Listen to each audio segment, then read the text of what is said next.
Hey y'all, it's Alyssa Luisa. Welcome to or welcome back to my channel. This video is going to be about my journey from high school to becoming a COVID ICU registered nurse. If you're interested in this type of content, please keep on watching and thank you so much for clicking on this video. Stars shining bright above me. Ever since I was a child, I knew I wanted to work in healthcare. My mother was a pharmacist by trade and my grandmother was a sterile processing technician. A sterile processing technician is those people in the hospitals who will clean the surgical instruments after a surgeon will use them in order to re-sterilize them so they can be used for the next procedure. When I was younger, my grandmother would always take me to work with her in the hospital. When I was at the hospital, she would let me walk around, see things. She would show me how she did her job, use those machines that would sterilize the surgical instruments. It's super cool. I used to love doing it. And I never understood why people didn't like hospitals because my experience in the hospital when I was younger was so positive. I learned so much. I got to eat whatever I want in the cafeteria, enjoy my grandmother's company for the day. It was really nice. When my little brother was born, my mother was able to work as a pharmacist from home. If you were to call in to a pharmacy to ask about your prescription, to speak to a pharmacist, she would be the one who answers and would answer all of your questions. So she did that for a few years. That was really nice because I got to hear about all types of medications and pharmaceutical names and different medical terms that I never heard of, and I thought that was really interesting. When I was younger, I wanted to be a doctor. When I was in elementary school, actually, I had wanted to be a pediatrician because I think that was the only experience that I really had with a doctor was a pediatrician when I was younger.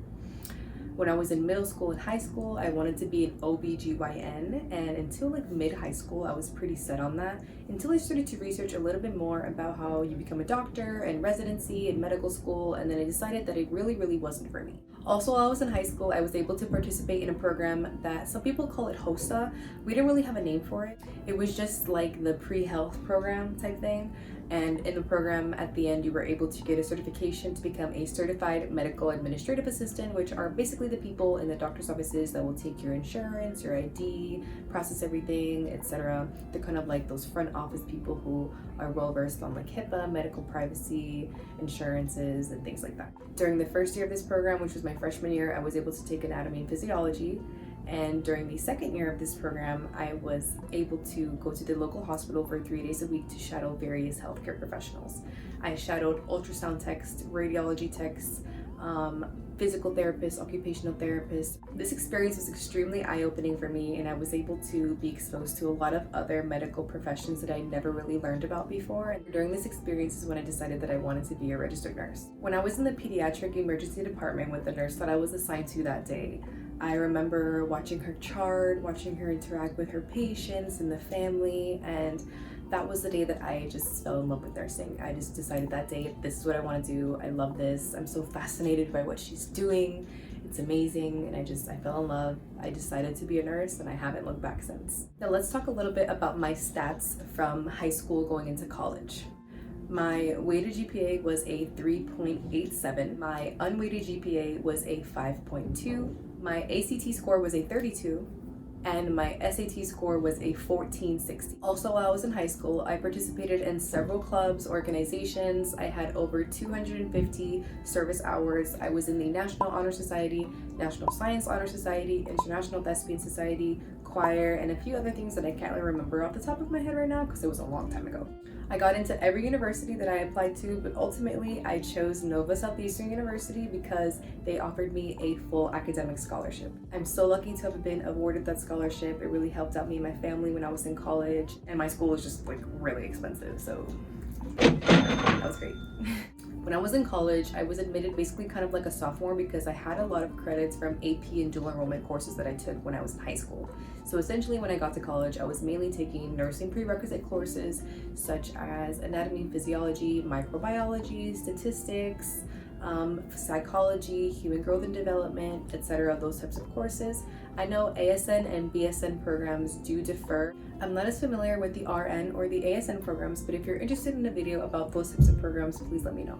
Or a video comparing ASN or BSN programs. That's probably a really good idea as well. When I applied to my nursing program, I believe I had a 4.0 or pretty close to a 4.0. I think it was very close to a 4.0 because I think I got a B+ or something in anatomy. I took a 5-credit anatomy course, which is basically the course was like A&P1 and A&P2 together, except in one semester. So it was kind of like a lot of information in one semester.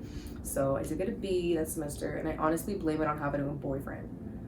If I didn't have a boyfriend, I literally would have gotten an A. Like, when I got into nursing school, I honestly had a really rough time emotionally, physically, mentally.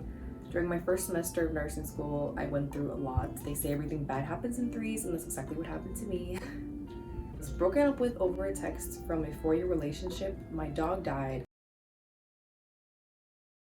And my mom was diagnosed with a 1 in a million cancer called dermal fibrosarcoma protuberans, all within like a month or 2 of each other during my first semester of nursing school. So that was really tough. My first year of nursing school, I feel like I was just like in a blur, going through the motions. I don't even know how I got A's. I don't even know how I did it, to be honest with you. Nursing school is tough for everybody, but the only thing I can recommend is just to have really supportive friends, study with people, ask for help if you need it. Too often people are struggling in nursing school with their grades and they don't ask for help until it's too late, and there's really not much that can be done for them, so definitely ask for help as soon as you need it. My friends and the support of my friends really got me through it, and I don't know what I would have done without them. You know who you are. I love you. I also went through nursing school during the COVID-19 pandemic, which is very different than a lot of people's nursing school experiences.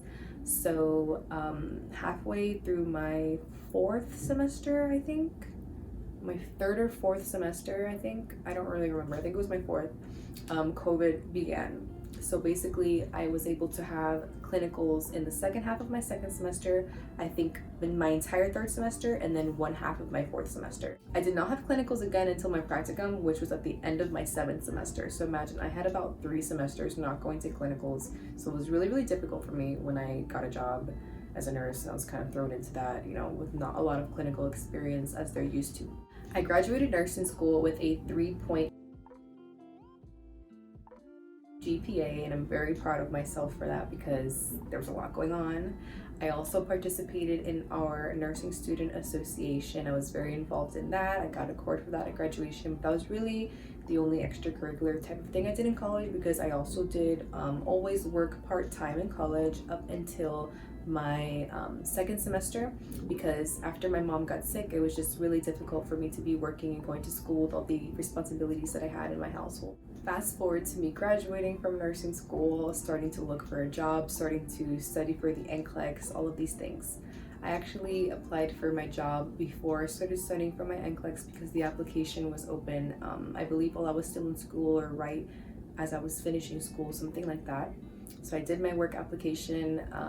My neighbor helped me a lot with that. My friends helped me a lot with that. I can definitely do an entire video on my process of applying for my first nursing job, interview tips and things like that. After that, I was studying for my NCLEX for about 6 weeks.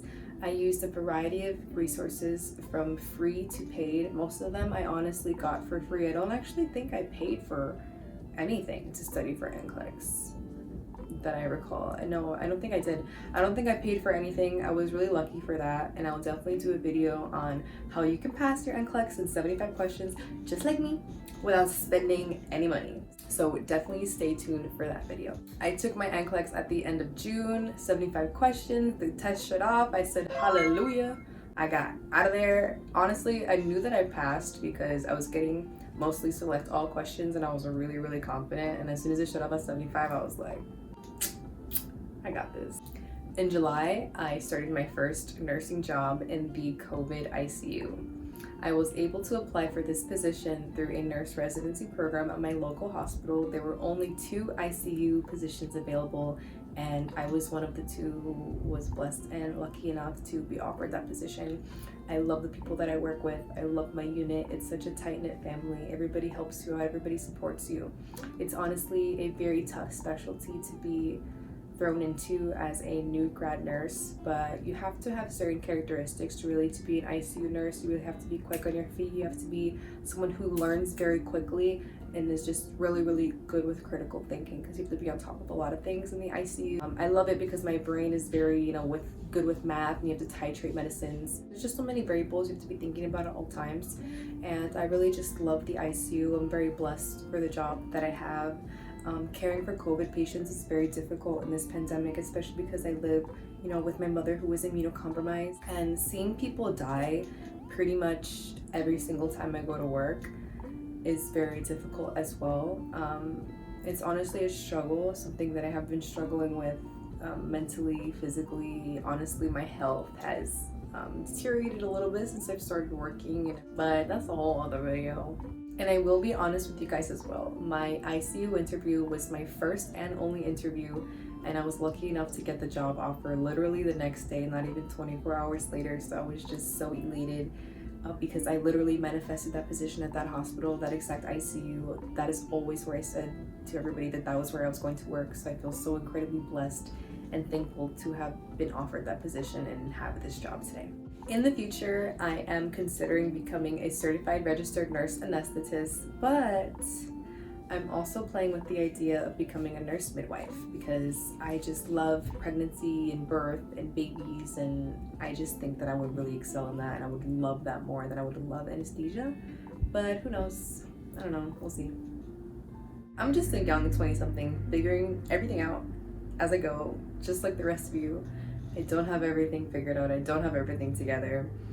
And I guess what I'm trying to say is if you don't have it all figured out and you don't have it all together, that's okay, because I don't either. Everybody's journey is different. Everybody's path that they take is different. And just be patient with yourself. Listen to your heart, listen to your body, listen to your soul. Ask advice of your loved ones. Talk to a therapist. Love therapy. Totally recommend therapy. BetterHelp, please sponsor me. Well, that wraps up today's video about my journey from high school to becoming a COVID ICU RN. Who knows what's in store for me in the future? I'm excited to find out. I'm excited to document my journey on this channel along with all of you. Please let me know if you have any other questions or any other video suggestions in the comments below. I hope you have a great day. Thank you so much for watching. Be sure to like, comment, share, subscribe, and turn on the bell to turn on post notifications. Have a wonderful day. Stars shining bright.